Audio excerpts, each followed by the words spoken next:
예전보다 더 중요해진 건 자신의 증명된 작업물 혹은 자신의 경험으로서 쌓아 올려진 관점과 시각을 사람들에게 클리어하게 이야기하는 거는 이제 그에 못지않게 굉장히 중요해졌다고 생각을 합니다. 이 업종 자체의 동반의 발전을 위해서는 그 노하우를 배워서 함께 수준이 올라오는 사람들이 많아지는 게 되게 중요하거든요. 내가 나만을 생각해서 한 명의 전문가로서 이 사회에 남고 싶다면 그냥 작업을 잘 하시는 것뿐만으로도 충분하긴 해요. 국내 최대 UX 디자인 그리고 프로덕트 디자인 커뮤니티 디자인 스펙트럼을 이끌고 있는 김지용이라고 합니다. 삼성전자에서 UX 디자이너로 수년간 재직을 해오다가 조금 더 나은 디자인 환경과 문화를 만들기 위해서 디자인 스펙트럼을 시작했습니다.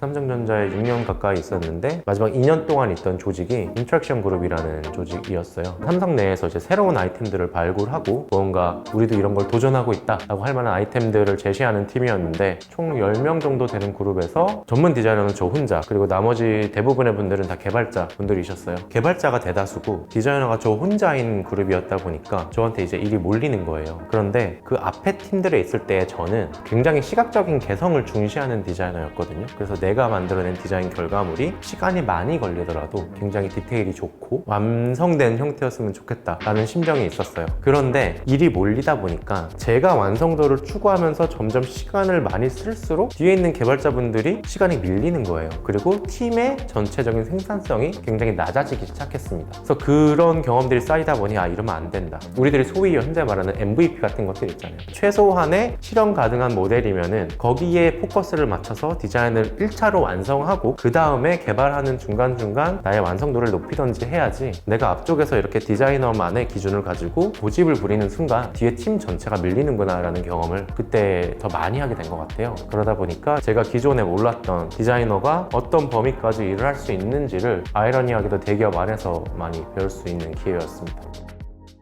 시대가 변하고 시간이 흐르고 환경이 변함에 따라서 디자이너들에게 요구되는 것도 달라지고 혹은 디자이너들이 가져야 되는 생각이나 관점들도 더 다양화되는데 그거를 알게 되려면 어딘가에서 들어야 되거든요. 근데 그 들어야 될 확률이 가장 높은 곳은 디자이너들이 모여있는 커뮤니티고 그 안에서 이야기들이 흐르고 있어야 되죠. 인터랙션 그룹에서 일하면서 제 주변에 UX 디자이너분들이 점점 많아지기 시작했고 굉장히 인기 있는 디자인 직종 중에 하나가 됐죠. 그러면서 저의 다음 스텝을 고민을 하다가 스타트업에 이제 뛰어들고 싶은 마음이 있었습니다. 그 와중에 제가 디자이너 한 명으로서 이쪽 필드에 좋은 기여가 될 만한 것들이 무엇이 있을까 생각을 해봤었어요. 뭔가 디자이너들이 자신이 가진 생각이 있어도 그것을 대외적으로 크게 드러낼 만한 곳이 없었어요. 물론 지금 같은 경우에는 유튜브 같은 거를 적극적으로 쓸 수 있다라고 말씀하실 수도 있겠지만 구독자가 많은 사람의 경우에 그게 가능한 거지 그렇지 않은 경우에는 그 반대가 어렵거든요. 근데 커뮤니티라는 스테이지가 마련돼 있을 경우는 그 개인의 목소리를 낼 수 있는 창구를 저희가 자연스럽게 마련해 드릴 수가 있는 거죠. 좋은 스타트업에서 좋은 디자이너 한 명으로 남는 것도 굉장히 가치 있는데 저로서는 커뮤니티라는 거는 웬만한 디자이너들이 선택하지 않을 선택지였거든요. 제가 그런 식으로 좋은 영향을 끼치는 첫 발판을 마련하면 다른 분들께서 그 영향을 받아서 다른 또 좋은 자리, 좋은 세미나, 좋은 소모임 아니면 좋은 아티클 이렇게 추가적인 생산 활동이 만들어질 수 있는 발판이라고 생각을 했어요. 그리고 그게 장기적으로 보면은 우리나라에 있는 디자인 생태계에서 좋은 경험과 지식들이 순환될 수 있는 구조를 만드는 기여가 되는 행위라고 생각을 했습니다. 그렇기 때문에 커뮤니티를 시작을 했던 것 같고 커뮤니티란 것이 만들어지기도 어려운데 중간에 생명력이 끊기면 그걸 다시 일으키는 건 더 어렵습니다. 정말 디자인 생태계에 도움이 될 만한 커뮤니티를 만들고 싶다면 누군가 한 명은 풀타임으로 맡아야 된다는 것들이 커뮤니티를 함께 만든 분들의 생각이었고 삼성전자를 그만두고 디자인 스펙트럼을 만들었는데 저는 지금도 그건 좋은 결정이었다고 생각하고 있어요.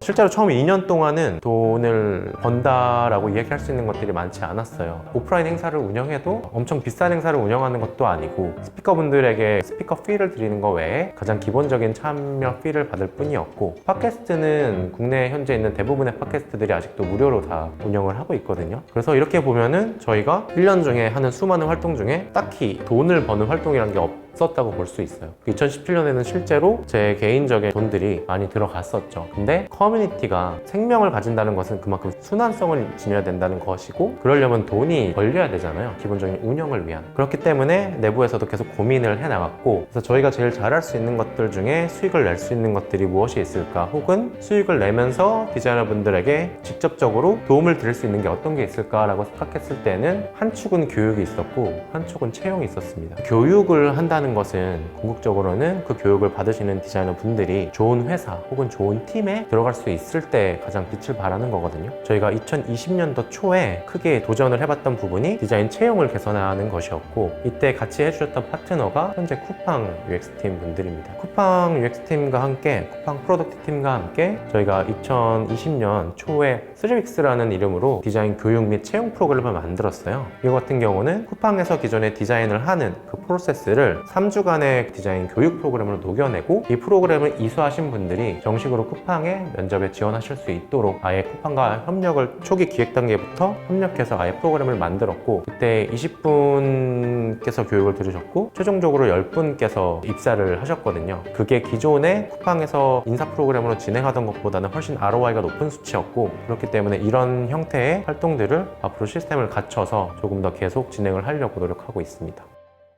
이건 비단 커뮤니티를 운영하는 사람이기 때문이 아니라 저는 전문적인 직종에 계신 분들께 다 공통적으로 통용되는 이야기라고 생각을 하는데, 자신의 전문성을 지닌 작업을 하는 것 자체가 물론 가장 중요해요. 마케터 분이든 개발자 분이든 디자이너 분이든. 근데 이제 예전보다 더 중요해진 건 그 전문가 분들께서 자신의 증명된 작업물 혹은 자신의 경험으로서 쌓아 올려진 관점과 시각을 사람들에게 굉장히 클리어하게 이야기하는 것은 이제 그에 못지않게 굉장히 중요해졌다고 생각을 합니다. 왜냐하면 내가 나만을 생각해서 한 명의 전문가로서 이 사회에 남고 싶다면 그냥 작업을 잘 하시는 것뿐만으로도 충분하긴 해요. 그런데 내가 있는 이 씬이, 내가 있는 이 필드가, 그리고 내가 하고 있는 개발, 디자인, 마케팅이라는 이 업종 자체의 동반의 발전을 위해서는 그 노하우를 배워서 함께 수준이 올라오는 사람들이 많아지는 게 되게 중요하거든요. 즉 전체 풀 자체의 퀄리티가 올라가고 그 전문가가 보는 시각만큼 다양한 전문가들이 생겨서 보다 높은 차원의 토론과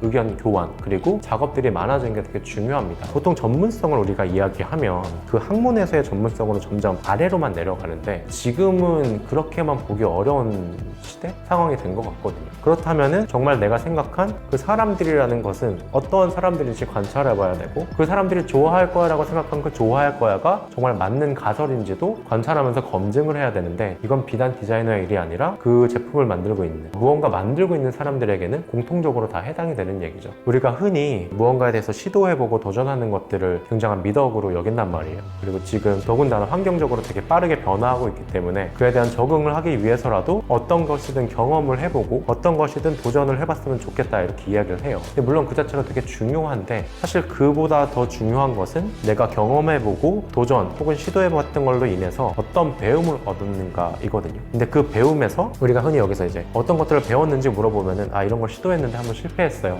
좋은 경험이 되었네요 라고 끊어지는 경우가 많은데, 사실 이 도전과 시도가 완결이 되려면 이를 해결하려는 움직임으로 변화가 돼야 됩니다. 내가 무언가 시도했고 도전했다는 것은 목표가 있었다는 소리일 거예요. 그럼 그 목표를 우리가 도전했는데 왜 실패했는지 혹은 왜 반쪽 정도의 성공을 거뒀는지를 이제 알아보는 거죠. 지속적으로 왜라는 질문을 던지면서 내가 목표든 목표점에 왜 이만큼 달성하지 못했는가, 혹은 왜 나의 예상과는 다르게 전개됐는가를 끊임없이 물어보는 거예요. 그리고 그 질문들을 통해서 그럼 그 다음 시도로 이어지는 게 제일 전 중요하다고 생각을 합니다. 그래서 내가 생각했던 가설에 의해서 이런 도전을 해보았지만 그게 달성이 되지 못했기 때문에, 그렇다면 조금 방향을 비틀어서 새로운 방식으로 다시 도전을 해봐야 되겠다. 그렇게 해서 내가 목표했던 지점까지 경험을 완결시켜야 되겠다. 이런 식으로 지금 경험을 완결시키려는 노력이 지금 디자이너분들에게는 제일 중요한 것 같아요. 그래서 지금 말씀드린 것처럼 이러한 경험의 완결, 즉 시도와 도전을 통해서, 그리고 그 반복을 통해서 경험을 완결시키는 것들을 저희가 되게 중요하게 여기고 있는데, 그래서 이번 스펙트럼콘 2020 준비할 때도 저희가 1년 중에 하는 가장 큰 행사다 보니까 이렇게 중요하게 여기는 점들을 잘 보여드리기 위해서 노력을 하고 있어요. 실제로 이 각 팀들이 지난 1년간의 각종 실무에서 어떠한 도전과 시도를 했는지, 거기서 무엇을 배웠고 그로 인해서 다음은 어떤 시도를 하려고 준비 중인지, 그런 것들을 조망하는 것들이 다 세션마다 들어가 있는데, 이번 스펙트럼콘을 통해 그런 것들을 보다 피부에 와닿게 여러분들께서 들으실 수 있었으면 하는 바람입니다. 그리고 번외적으로는 사실 스펙트럼에 이제 연사로 나오시거나 아니면 게스트 스피커로 나오신 이후에 몸값이 올라서 이직을 하신 분들이 많은데 아무래도 디자이너들이 많으시잖아요. 어떻게 보면 디자인 스펙트럼이라는 이 스테이지는 디자이너가 자기 어필을, 그러니까 실력이 있고 관점을 설명하실 수 있는 분이라면 자기 어필을 할 수 있는 꽤 좋은 장이기도 하거든요. 그렇게 해서 본인의 가치를 증명하고 혹은 이런 것들에서 이야기하는 것들을 자아실현 중에 하나로 보고 계신 디자이너분들도 계세요. 그런 분들에게 굉장한 좋은 증명의 장이 되기도 하죠.